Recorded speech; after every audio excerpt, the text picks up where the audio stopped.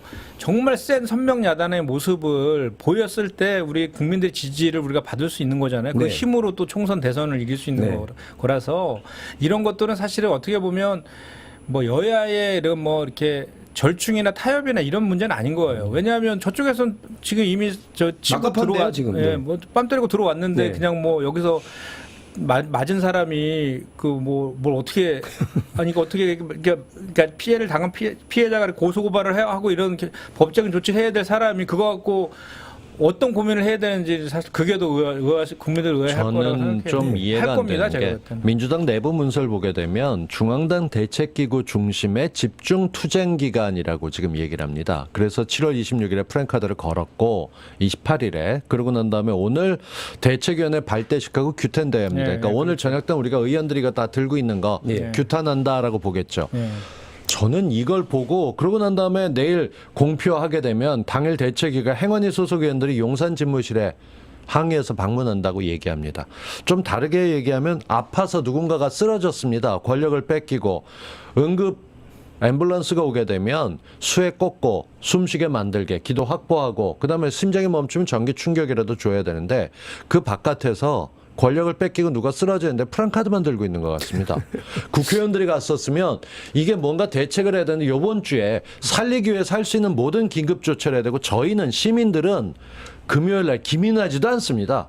저희는 이틀에 걸쳐서 김현정 위원장님도 금방 신고해서 금방 나와주셨지만 모이는데. 저희는 시민들이 모여서 경찰청 앞에서 시위를 했고 그날 저희가 그 시위 정리해주는 경찰분들 가운데서 정말 따뜻한 미소를 너무 많이 봤던 날입니다.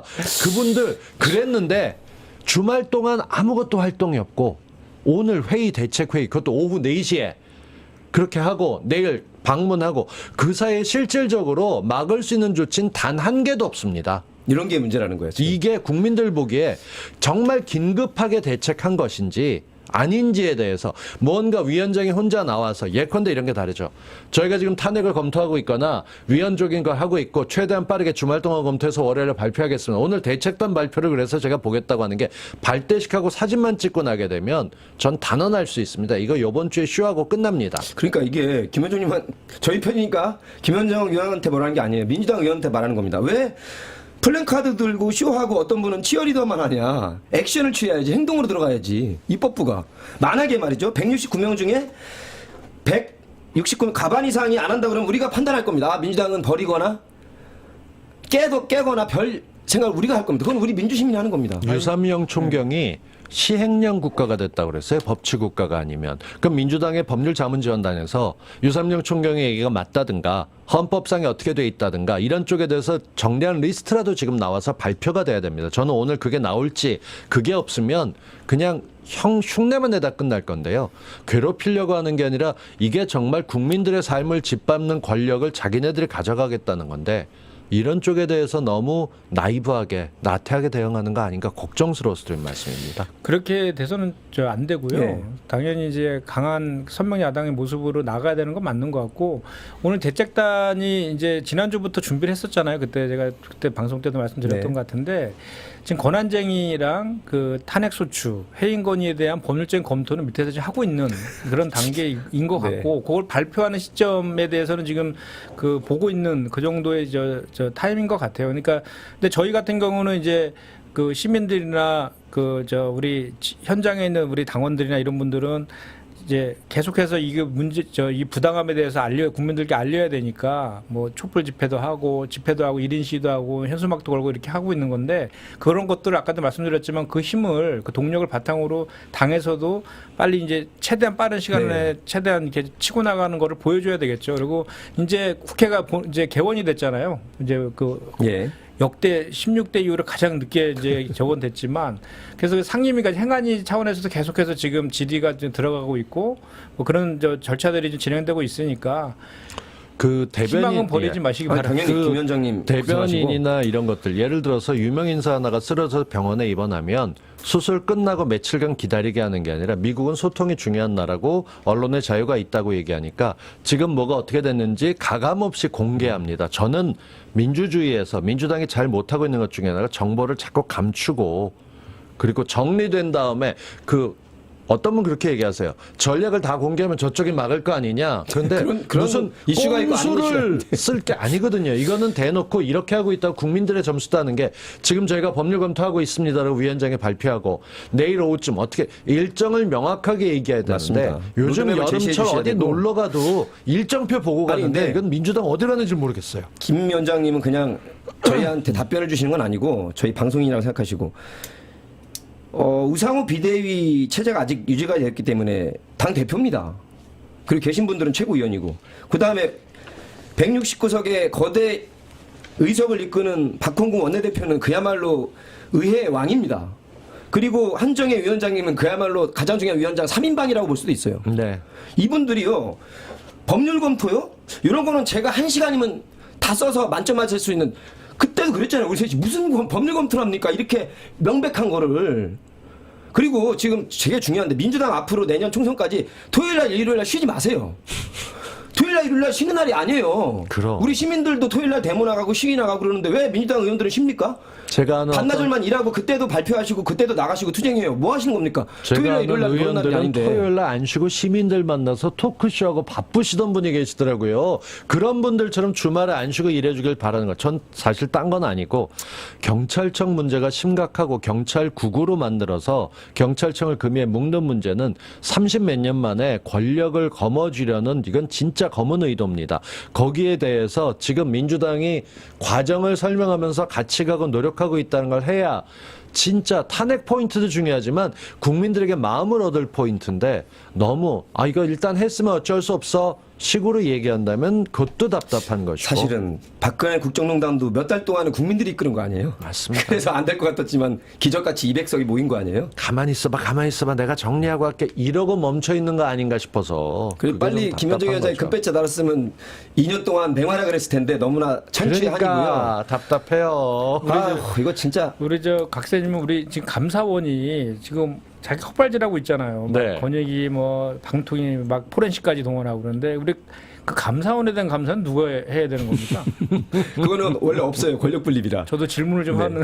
검사들이 하는 겁니다. 그거. 그러니까 지금 잘못돼 있는 사람이 그 당내에서 제대로 검사받지 않고 어떻게 청문회 과정이나 이런 언론의 검증이나 그 밖에 의원들이 집중적으로 살펴보지 않고 이렇게 임명되거나 하게 되면 문제가 생긴다는 걸 보여주는 예죠. 최재감사원장도 어떤 식으로든 본인 스스로 지금 대국민 의견 표명이 있어야 될 것인데요. 이 부분에 대해서 게을리한다 그러면 역풍이라는 겁니다. 이런 것들이 본인이 스스로 하청기관, 위탁기관 행세를 했기 때문에 윤석열 정부하고 운명을 같이 하는 감사원장이 되는 겁니다. 오늘 제목으로 들어가 보겠습니다. 드디어 이대남에 등극한 경 이대남입니다. 여러 통계로 20%대 후반 지지율에 올랐기 때문에 이대남, 20대 남자는 아니고요. 참. 언감생신. 저희가 금요일날 경찰국 설치 원천무효 집회 때도 말씀을 드렸지만 역시 아까 가장 큰 문제로 사람들이 공정에 관한 민감한 게 사람 쓰는 거 그렇게 막 친하다고 막 윗자리부터 아랫자리까지 다 쓰는 거에 대해서 굉장히 가장 큰 지지율 하락의 원인으로 나타나고 나머지가 지금 말씀하신 무능력, 경제대책 없음 등등인데 어떻습니까? 지금 82일째인데 28%가 나왔다는 거는 그 얼마 전에 외국 언론에서도 바이든에게 짐이 되고 있는 윤석열 이러고 맞아. 나오면서 82일 만에 20%대 제대로 된 자리에 사람을 앉히지 못하는 인사 무능도 문제지만 일을 어떻게 풀어가야 될지 모르는 모습을 보여주고 있다고 지적했고 그 기사에서 정말 믿기지 않는 부분이 나왔습니다. 그 술자리를 갖느라고 NSC 회의를 하지 못했다라는 얘기가 국내 언론은 소개된 적이 없습니다. 해외 언론은 명확히 나옵니다. 그래서 그 미사일 쏘고 뭔가 장사정포를 쏘고 있을 때 왜 안 열렸냐? 술 취해서 회의를 주재할 수 없는 형편이었다고 한다라는 기사가 나온 걸 국가안전보장회의를. 보면서 네. 정말 충격이었습니다. 당연히 근데 아직 20%가 유지되고 있다는 게 놀라울 정도죠. 그 진짜 보니까 미 언론에서 윤석열 지지율 하락에 대해서 대단히 걱정을 많이 하고 있대요. 너무 일찍 보게 되면 진미 되는 건 맞잖아요. 예, 그뭐 내셔널 인터레스트는 유는 미국에 부담된다고 이렇게 제목을 뽑았고 블룸버그도 지지율 하락은 한미 관계의 국제적 이산을 훼손시키고 있다. 그리고 더 재밌는 거는 북한조차도 지지율 하락을 걱정하고 있다. 지금 마지막 지지율이 코미디고 거의. 확 떨어진 게 12.2%가 떨어진 일본 기시다 내각이 있습니다. 그 기사가 나왔길래 저는 일본 내각 지지율이 12.2 아니요, 51%예요. 떨어진 게 그거고. 떨어진 게 출범한 지 얼마 안 되거든요. 12%가 빠져도 51%를 56인데. 보통 40%대의 지지를 받고 시작했던 정권이 출범하면 희망의 장밋빛 미래를 설계하기 때문에 60에서 70%까지 올라갑니다. 박 PD님 지지율 그래프 좀 한번 올려주세요. 그렇게 올라가다가 잘못해서 떨어져도 최소한 저걸 보시면서 50%는 돼야 지금 되는데 박사님 말대로 68.5가 지금 빨간 게 나와야 되거든요. 보통 정도라면. 보통 처음엔 저 정도 지지해 줍니다. 100일까지는. 81면 60, 70%가 평균이거든요. 근데 긍정평가가 28.9. 네. 그나마 매우 잘하고 있다가 16.1%. 저 이게 사람들은 어느 나라 사람입니까? 근데 매우 잘하고 있다가 이렇게 보시면 30%대의 콘크리트 지지율이라고 보면 절반이 돌아섰다라고 볼 수 있는 거죠. 잘 모르겠다가 2.6인데 매우 잘못하고 있다가 59.5라는 거는요. 매우 잘못이. 이게 부정평가 면에서도 대체로 잘못하고 있다가 보통 20 정도 되고 그렇죠. 네. 매우 잘못하고 있다가 한 40% 정도 된다면 이해가 됩니다. 근데 68.5 이 얘기는 정말 맡기면 안 되겠다라는 탄식이 나온 걸로 볼 수 네, 있습니다. 고맙습니다. 이 그래프는 지금 조선을 비롯한 보수 신문에서도 지금 대놓고 100일도 안 됐는데 20대 후반이라고 쓰고 있습니다. 지금. 100일이 되면 어떻게 될지 걱정되는 거죠. 추세라는 게 있으니까요. 그리고 이 경찰국 문제는 지금 아까 김현장 위원장이 말씀하신 대로 국민 두 사람이 반대하고 한 사람이 찬성할 정도로 같은 이슈인데도 네. 그러니까 가운데 있는 국민들도 반 이상은 이건 안 된다라고 지금 반대하시고 계시는 거예요. 뭐든 지나치게 가져가면 안 되겠다는데 윤석열은 이걸 해결해도 될까 말까 한데 휴가입니다. 오늘부터. 휴거라고요? 휴거? 뭔 생각인지 벌써 휴가가 모르겠어요. 낮부터 먼저 취해 계신 건 아니시길 바라고. 윤석열 대통령 그렇고 그 안철수 의원은 왜 도미하시는 미국으로 도미. 이렇게 도미를 합니까? 7말 8초에 다 휴가 가는 거예요. 7말 8초에 다 휴가 뭐 가는 이래도 거죠. 하고. 자 여기서 이준석은 어떻게 되는 건지 한번 두 분께 여쭤보겠습니다. 진짜 배현진 뭐 조수진부터 이준석 편에 있는 최고위원까지 사퇴를 하면서 직제상 구조상 정상적인 시스템이 아니기 때문에 권성동도 직무대행을 내려놓을 수밖에 없는 상황까지 왔습니다.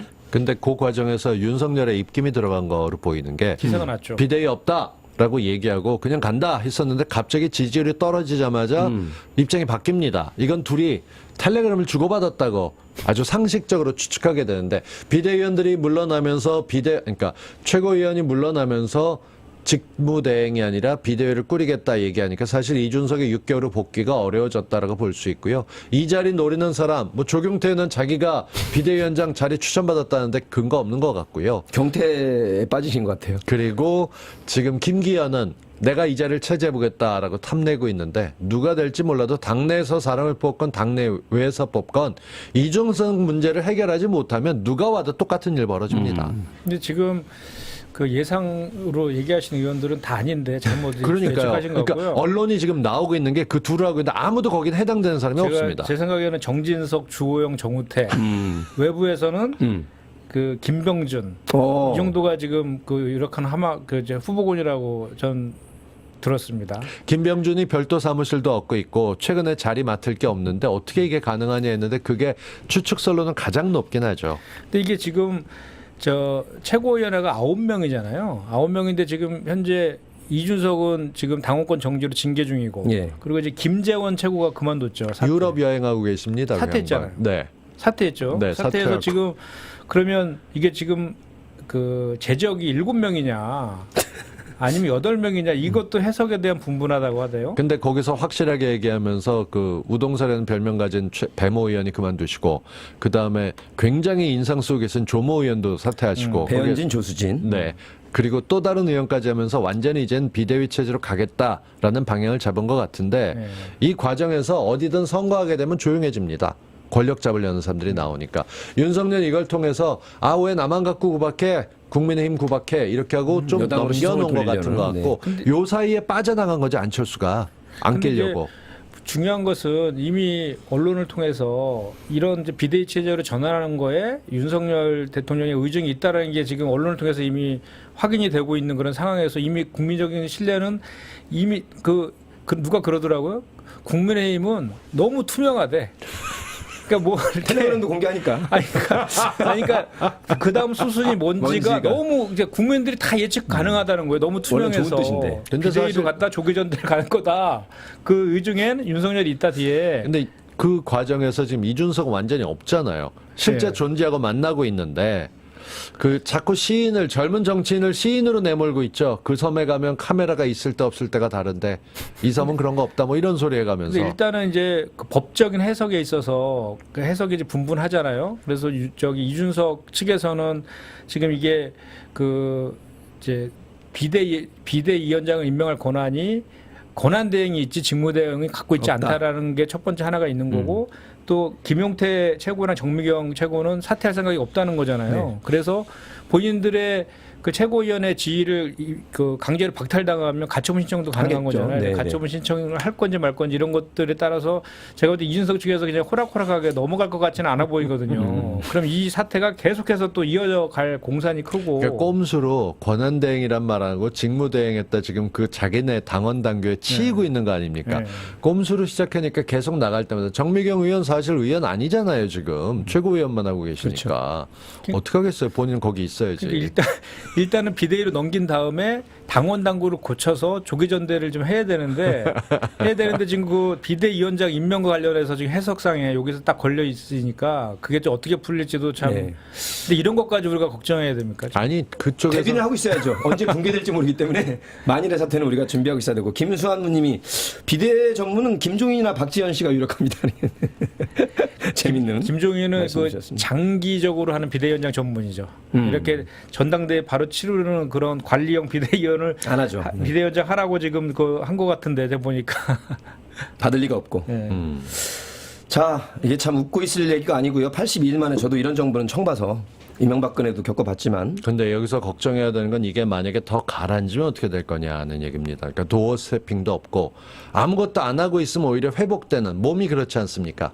아무것도 안 하고 있으면 좀 아프기도 하고 회복되게 되는데 이 윤석열은 뭔가 할 때마다 김건희와 함께 움직일 때마다 문제가 생기는 중이었었습니다. 근데 뭐 회복이 안 되면 어떻게 될까요? 이 상태에서 그게 걱정이에요. 30대 초중반까지 반등한들 그것이 국정 동력으로 작용하기에는 100일도 안 된 정부에서 너무나 참 미천한 것이고요. 아마도 8월 17일이 그 취임 100일이래요. 100일일 겁니다. 그때를 기점을 해서 뭔가 새 신책을 낼 것이다라는 전망은 있는데 그럼에도 불구하고 아까 제가 말씀드린 것처럼 그게 뭐 전면적인 쇄신이나 이런 건 아니고 신용만 하는 선에서 그칠 거다. 본인이 물러나면 이런 쇄신이 확 되는데 보건복지부 장관이나 뽑고 얘기했으면 좋겠어요. 진짜 짜증납니다. 후보도 못 올리고 80일이 지나고 있는데 경찰은 먹어버립니다. 이게 상식적인 정부 구성도 아니고요. 이쯤 됐으면 경제 부양책에 이름 하나 붙여서 뭐라도 나와야 됩니다. 그들은 워크숍까지 갔다 왔는데 아무것도 안 하고 아니 있죠. 추경호가 뭐라고 하는데 민생을 위해서 잘하겠습니다. 그냥. 제가 오늘 그 들은 얘기인데요.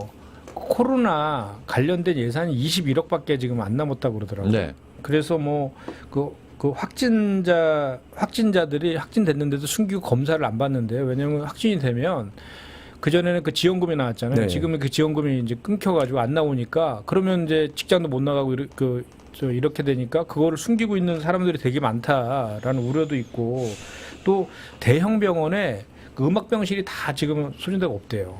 그래서 그게 이유가 다 예산 때문에 그렇다는 건데 이게 참 걱정입니다. 그래서 이게 그런데도 화장로는 증설하고. 네. 그런데 지금 불구하고 자율 방역, 가학 방역을 계속 주장하고 있으니 그 일부 학교에서 어떻게 재택 수업으로 바꿔야 될지 원격 수업으로 바꿔야 될지에서는 자율적으로 판단하는 얘기가 나가고, 고령층 같은 경우 증상이 원래 있던 증상하고 구분이 잘 안 되는 분들도 있는데 병원 가서 측정해 볼 경우 열이 고열이 아니거나 호흡이 가빠지거나 호흡기 쪽에 있는 질병이기 때문에 치료를 받거나 해야 되는데도 그게 안 되는 경우들이 있습니다.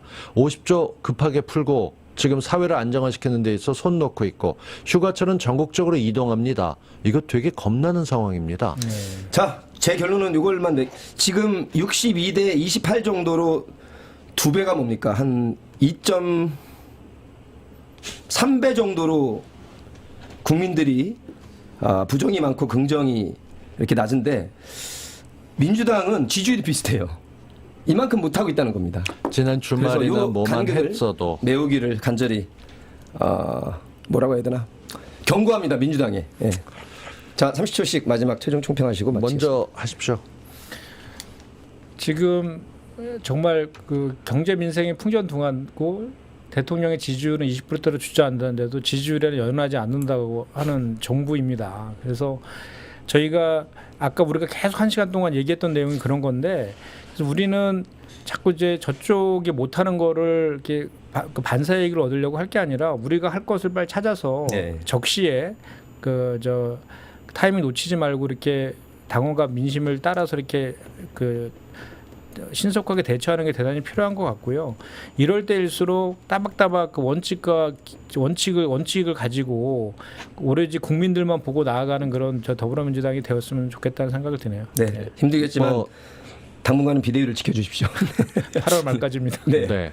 각쌤. 지금 저희가 얘기하면서 정치인은 국회의원직을 하고 있건 안 하고 있건 국민들 얘기를 들어야 됩니다. 오늘 김현정 의원님이 말씀하시고 들을 때마다 반성하고 여러 가지 하는 것 같다는 얘기 들을 때 전 이 말씀 드리고 싶어요. 이렇게 들어주는 정치인이 있다는 게 얼마나 좋습니까? 평택 김현정 TV 구독해 주시고 평택을 거기에 김현정 TV 네, 여러분 평택을 해주세요. 김현정 TV 구독해 주시고 거기에 저거 잘한다 칭찬 좀 해주십시오. 여러분들 이렇게 생각해 보시죠. 국민 얘기를 듣는 정치인이 있고 국민 얘기 안 듣겠다는 정치인이 있습니다. 잘한 사람은 키워주고 똑같이 대우하게 되면 우리가 좋은 정치는 얻지 못합니다. 맞습니다. 그거 얻는 길은 딱 하나입니다.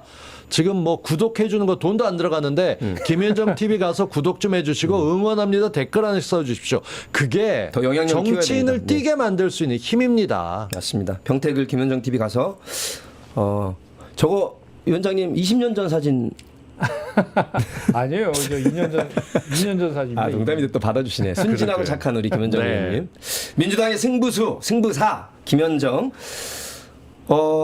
유이동이랑 간발의 차이로 지난번에 석패를 했지만 이제 1년 10개월 후에는 우리 금배지를 달고 저희가 이틀을 원하는 행동하는 민주당, 성과를 내는 민주당, 이재명 당대표와 함께 열심히 내실 거라고 믿습니다.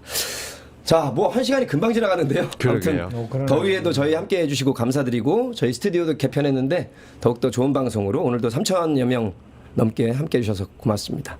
아무튼 여러분 힘내시고요. 늘 여러분 곁에는 저희 촛불 시민들 또 곽쌤, 김현정 의원, 또 노정열도 있고요. 우리 또 휴가 간 이종원 대표도 있으니까 여러분들 힘내시길 바라겠습니다. 고맙습니다. 고맙습니다. 고맙습니다.